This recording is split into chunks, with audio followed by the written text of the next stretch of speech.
حضور صلی اللہ علیہ وسلم کے پاس ایک مہمان آ گئے رات کے وقت میں. جب وہ آئے تو حضور نے پوچھا کھانا کھانا ہے؟ تم نے کہا کھانا ہے. جھوٹ اور بھوک کو جمع کرنا منع ہے. کہا جی کھانا ہے. تو حضور صلی اللہ علیہ وسلم نے فرمایا ازواج مطہرات کے گھروں میں پتہ کرو کچھ ہے. حضرت ام سلمہ کے گھر میں پتہ کیا تو کہا یا رسول اللہ 4 دن سے روٹی نہیں پکی. حضرت زینب سے پوچھا تو کہا حضور کئی دن سے چولہا ہی نہیں جلایا.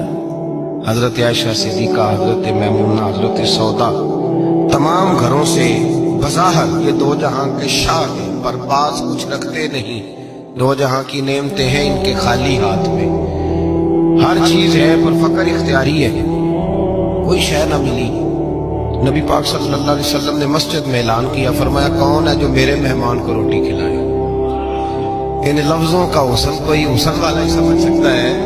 فرمایا کون ہے جو میرے مہمان کو کھانا کھلائے.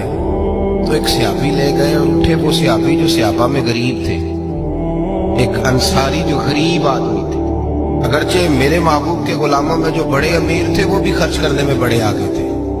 حضرت عثمان غنی رضی اللہ تعالیٰ، حضرت عبد الرحمن ابن عوف، حضرت ابو بکر صدیق رضی اللہ. لیکن یہ غریب آدمی کا حضور میں لے جاؤں گا، میں لے کے جاؤں گا. جو بخاری مسلم ہے. حضور نے فرمایا لے جاؤ. وہ اب صحابی گھر لے گئے اور بیوی سے مشورہ کیا. بات پہ غور کرنا،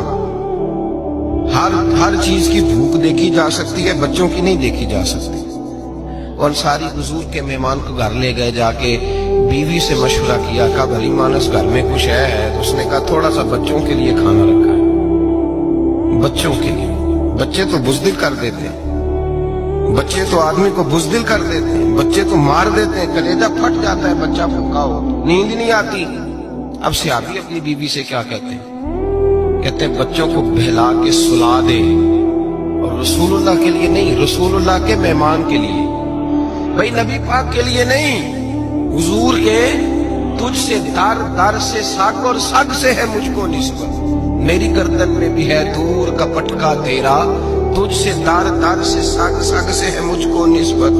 لمبی بات ہے. بچوں کو سلا دو. بی بی نے بچوں کو سلا دیا تو میاں بیوی کا مشورہ ہوا کہ مہمان کے ساتھ بیٹھ کے روٹی کھانا بھی سنت ہے. تو اب مہمان کے ساتھ بیٹھ کے کھانا بھی ہے تو کھانا ہے ایک تو آدمی کا. اب خاوند اپنی بیوی کو تیار کرتا ہے کہ میں بھی کھانے میں بیٹھ جاؤں گا، تو بھی بیٹھ جانا.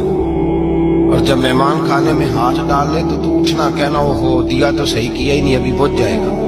اور جا کے دیا بجھا دینا. ہم ہاتھ ہلاتے رہیں گے، مہمان روٹی کھاتا رہے گا. اور یار اس درد کو، اس کیف کو سمجھو.